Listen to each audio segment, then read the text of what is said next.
All right, it's your boy Alpha Sports Room. All right, it turns out Shedeur Sanders had one of the best games that anybody who's been held back ever had.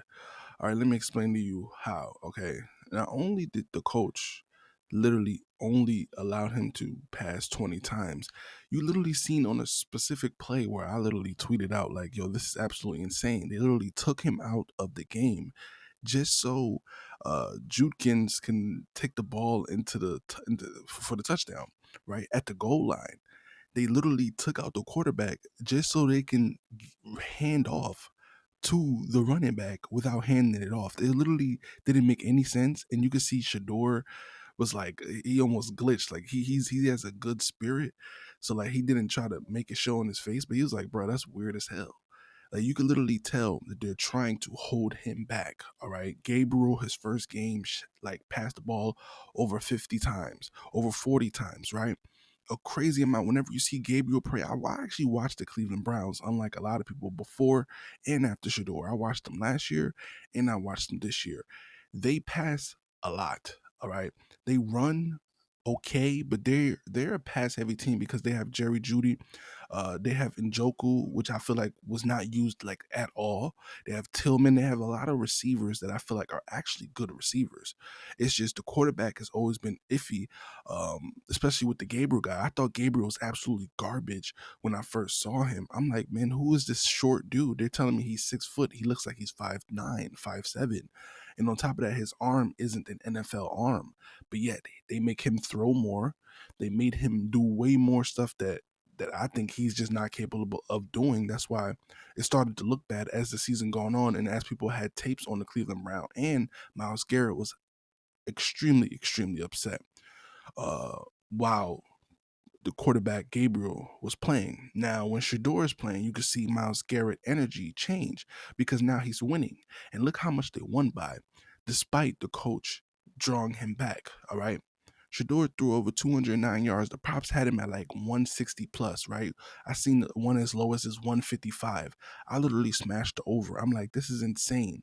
And I knew that they were going to hold him back, but I knew that he was still going to pass over that number because the guy is talented. And to me, it's not insane to call him talented. I think it's a lot of racists that are just destroying him. For me, I'm not aged out in terms of like loving him just for Deion Sanders because I'm 26 years old. I haven't grown up on Deion Sanders, but when I watched during college, I did see a very Tom Brady s type of player. You know what I'm saying? That's pretty funny. He wears 12, and then when he got, I believe it was preseason. Um, I've seen that same mechanics, his technicalities. It's a lot of stuff that you're not gonna see in just highlights. Like even his the plays where the offensive line are trash. How is he evading them?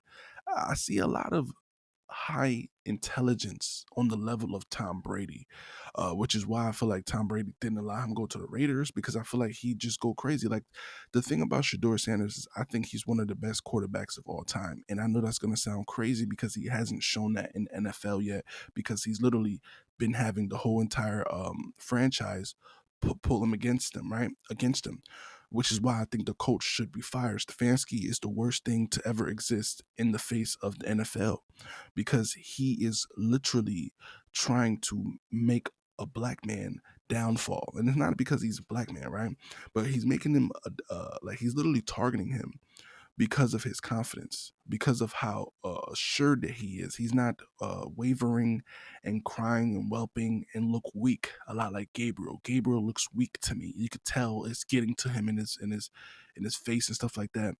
But Shador has like this energy about him to where I feel like that's what a quarterback is about. It's about an energy. Tom Brady has had an energy. You know what I'm saying? It's an energy when you play quarterback. Aaron Rodgers is like a certain confidence that he probably might have too much towards borderline arrogance, but they won't call him arrogant until now. But when he first started, they wasn't calling Aaron Rodgers arrogant, like, oh, he shouldn't be in the league and all this stuff, just for putting his wrist up. That's all Shador Sanders does is put his wrist up when he does something cool. Like, I don't know how that's bad. And I never see him talk trash. I never off the field. I never seen him in any trouble. Like, the dude is actually just a chill person. But the media propaganda doesn't like confident black men to succeed, especially a talented one too, where his talent does all the talking. And then it's pretty funny because the quarterback for the Giants, to me, he's like the same way. He's very shrewd. He's well more shrewd than Shedeur, and I feel like he's way more like like flagrant, flamboyant, like way more. Like you could tell that he's like trying to be cool, or he is cool, or whatever. He has a great aura. The quarterback for the Giants, the rookie quarterback, he's dope. Don't get it twisted, Dart, right? But he does the same exact thing. He hypes up, he gets excited, da da da, when he does something cool.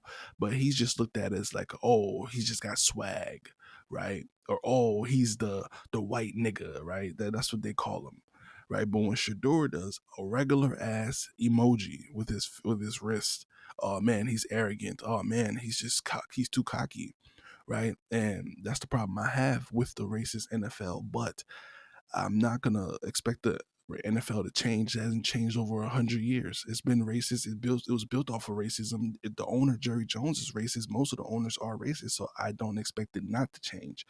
But I'm also seeing greatness because when it comes to blacks and when it comes to oppression, uh, we've noticed that when you put fire under us, we do create greatness no matter what the conditions are. And Shador only passed 20 times, 9 uncompletions, which you can count if you look at game field why there were uncompletions, right?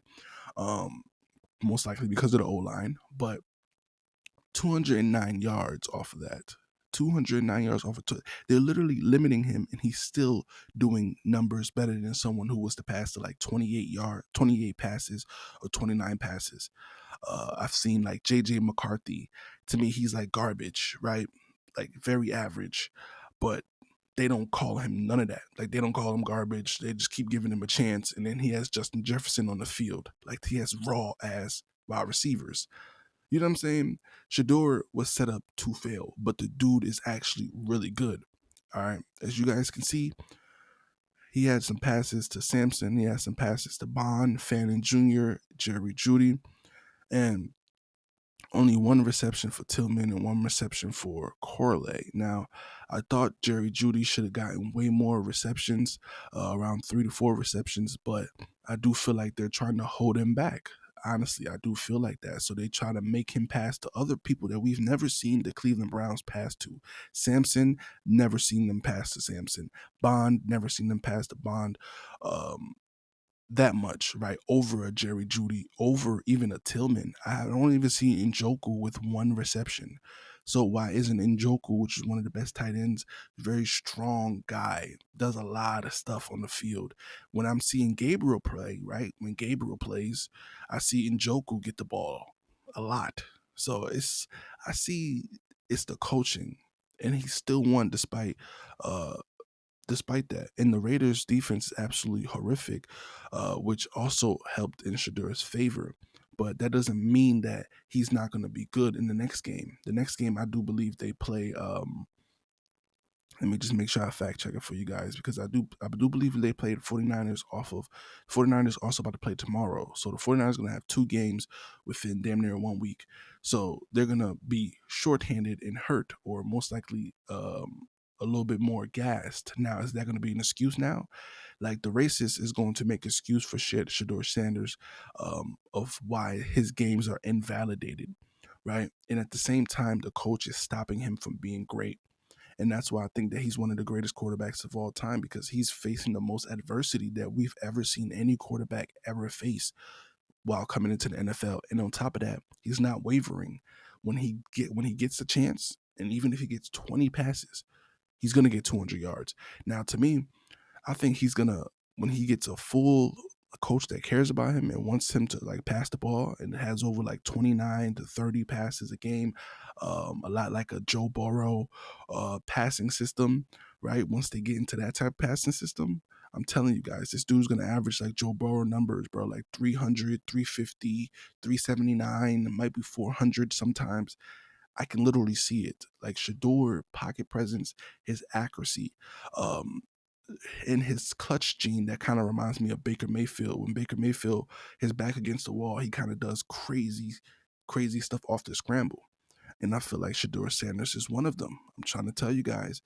and he's sneaky quick, right? He's sneaky athletic because he can basically run out of the pocket and get you a couple yards when his legs. He's not completely non-athletic to where he can't run. He can run a little bit. But his main ability to me is to precisely, accurately throw the ball. And then also his IQ to me is one of the highest out of any rookie. Cam Ward got to play a whole season without no scrutiny and play with a system that just allowed him to play like him. And as you see as time goes on, he's looking really comfortable, really great. I don't understand why the NFL has to do this to anybody.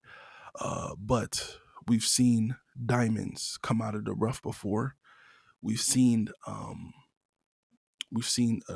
oppressors try to oppress people, and the oppressed people has stood strong and gained some type of victory. And I feel like that's what Shedeur Sanders is slowly gaining.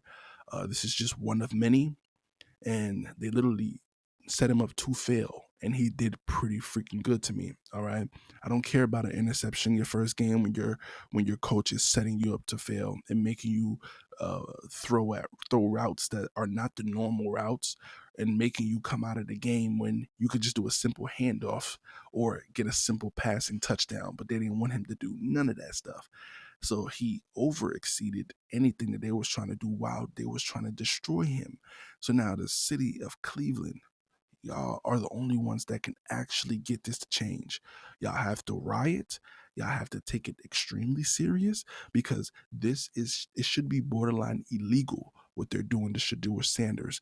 I think if Shedeur Sanders was a white man, I do feel like there would be riots. All right, if Shedeur Sanders was like a Brady coming in, and if people knew Brady was going to be Brady, right? They would be rioting, right? But people didn't know Brady was going to be Brady. And I think people don't know that Shedeur is going to be Shedeur. And I think people seen after the first game, bro, this dude is like, he makes you want to watch the game. And I think that's great for the NFL numbers. As racist as y'all are, we're still supporting y'all system and y'all game, because y'all paying black men millions of dollars to play the sport.